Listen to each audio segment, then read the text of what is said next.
Silent frustration. I'd like to start this discourse on this evening with making this statement that the outward expression of the child of God often doesn't accurately reflect the full range of issues and emotions that are deeply rooted within the seat of our heart. I want you to turn to your neighbor and say, neighbor, have you met the real me? Because, Bishop, sometimes the real me doesn't come to church. Sometimes the real you doesn't go to work. Sometimes the real you is not even at home. It is usually who we really are that we keep hidden and locked up. And it is usually what you don't talk about is what the enemy is crafting to use against you. Here now we have to come to the place of understanding that the most dangerous struggle to have as a kingdom citizen is a struggle that is within and is not often verbalized until pressure is applied. Some of us will never know who our neighbor is until it gets hot. Some of us will never know the people that we are connected to until some things really fall apart. Understand that it is not something to be taken lightly, because it is even that which is internal that we must pay the most attention to. Because it is not the things that are obvious. Because, Bishop, we have come to the place where we are so accustomed to say, the devil is a liar. We are easily able to identify those external sins that have been brought, that attention has been brought to by most people. But what we don't talk about is the thing that's killing us. Touch your neighbor and say, silence will suffocate you. Will suffocate you, because we have to come to the place of understanding that as a kingdom citizen, I have to get to the place where I become aware of every step that I take. Because every step that I take as an individual of God that is set apart, that is consecrated, that is being used for God, every step that I take will be tried by oppositional forces. Because what you don't talk about, the enemy is trying to get other people to see. What you don't share with other people, that is your greatest struggle. He is trying to get other people to see. And it is always the attempt of the enemy to get you to a place where your witness is discredited. Touch your neighbor and say, now is the season to deal with who you really are. So it is here now that we are usually able to defend ourselves. Because it's easy to put up a stance against what people know. Because known information is usually information that can be twisted. But the truth is always what tries you. Because when someone finds out something that you did not want them to know, and now they know it, it will press you in a way that you have never been pressed before. Some of you are looking at me a certain way. Maybe you have not been pressed with the right information, but there's a season coming where what you've been trying to hide will play out on the stage. Because what we have to come to the place of understanding is that there is a place outside of what we have become acclimated with. and what is outside of this place, because church has taught people how to act their way through their problems. Church has taught people how to perform past what they're really dealing with. And year after year, you can continue to look the part, but not be the part, because the only thing that keeps you where you are in God is substance, and everything else is fluff. But when the enemy comes after you, he is going after that which will keep you, which will sustain you, which will bring you through the worst seasons of your life. He's not after how well you look. He's not after your connections. He's after your gift.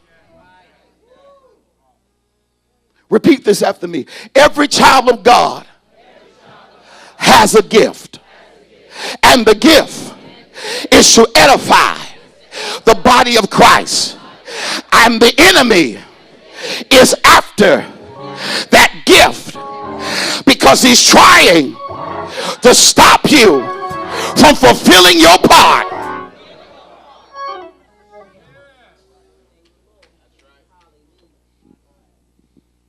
So he has released in the earth a tempting spirit.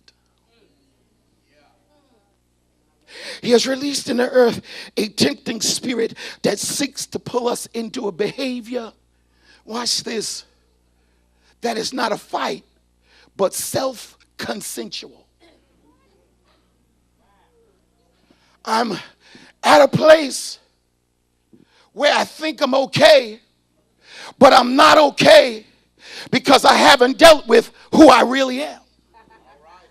And as long as I don't deal with who I really am, I am capable or susceptible to a place where the devil can pull strings on me at any given time. Because what I like to do, everything about me is in mutual consent. There's no fighting within me because I like this. There's no fighting in me because I like being who I am. And I will be it even though I know that it's not conducive to reverential behavior towards God. What do you do when what you don't talk about is in direct conflict with who you're supposed to be? They know who I am on Sunday. They know who I am at Walmart. It's my favorite store, y'all. They know who I am at BJ's. But am I who I'm supposed to be, where I'm supposed to be, when I need to be it? Do I need to have the right character and integrity to help somebody get saved in the church or outside the church? Ladies and gentlemen, whenever there is a gray area, you've got to come back to the altar. Whenever there is something that has been discovered, don't wait for somebody to tell you. There should be enough discernment within the spirit that exists inside of you. Indicators should go off reminding you, warning, warning, there's a problem.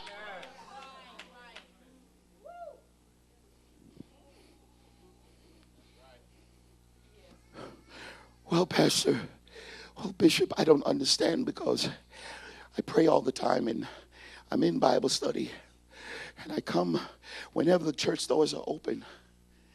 There is nothing wrong with me.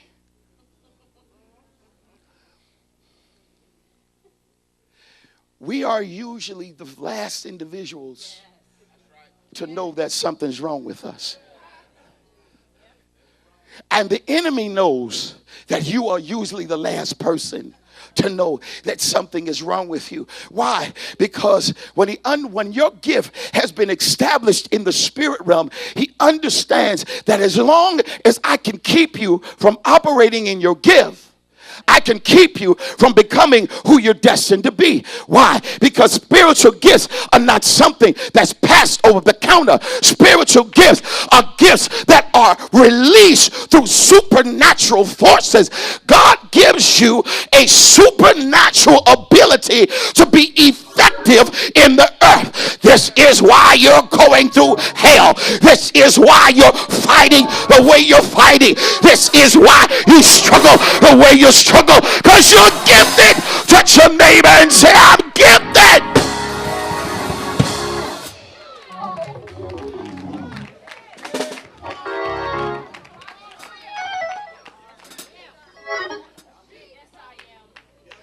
I look back over and tell them, because I'm gifted, you don't want to be me.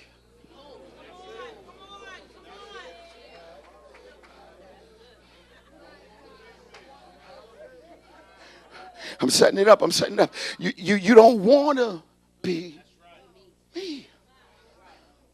And a lot of times we're not able to capture or understand what's going on with this, because some of us are operating under the pretense that we're delivered. When is the church going to get to the place where we understand that you can't just be delivered externally? You have to be delivered internally.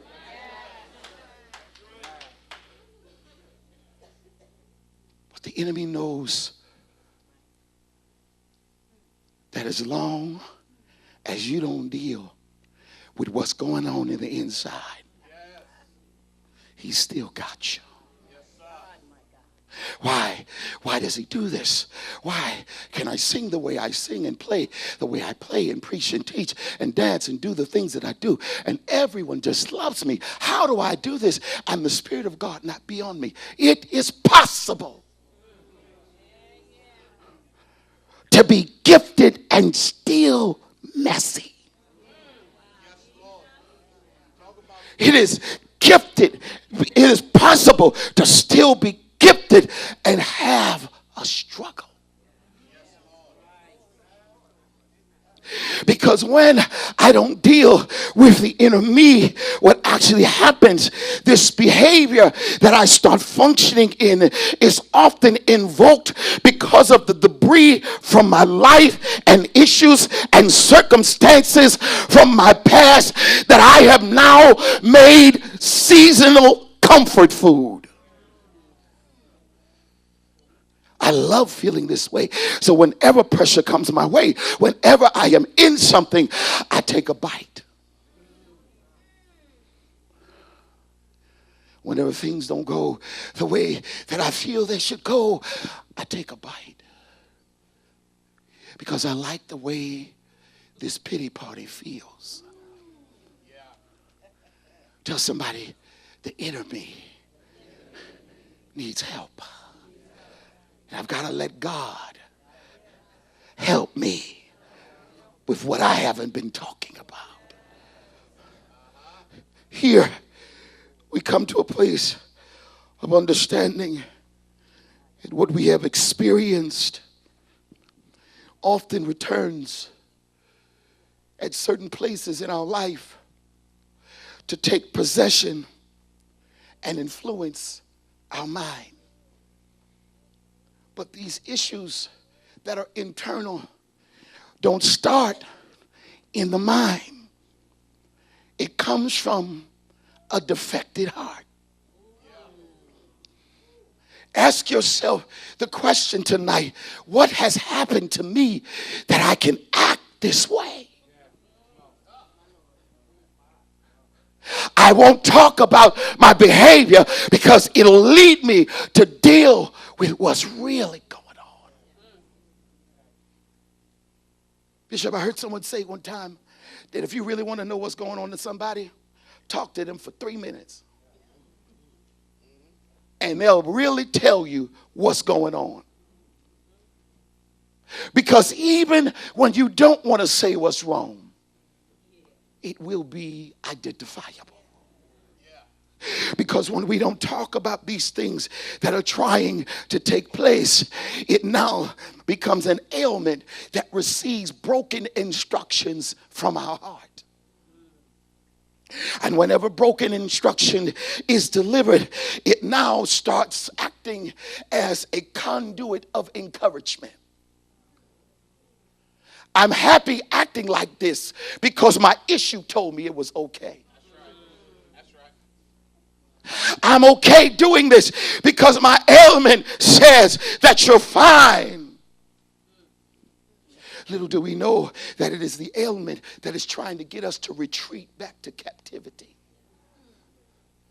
I'm fine as long as I am captured in this box.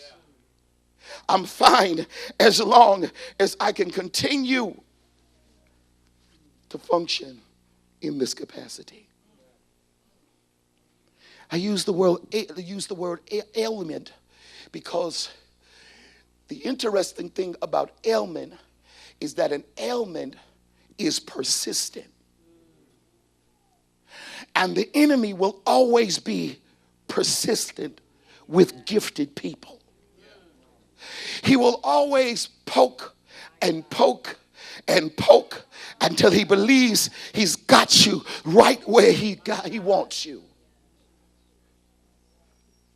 He's gotten us, so many of us, to a place where we realize that even though this behavior is hindering my spiritual progression, I have now become comfortable with who I am. I've become comfortable with who I am because now my ailment has become a norm in my life. What do you do when you are in a place where a dysfunction has become normal? What have I exposed myself to that this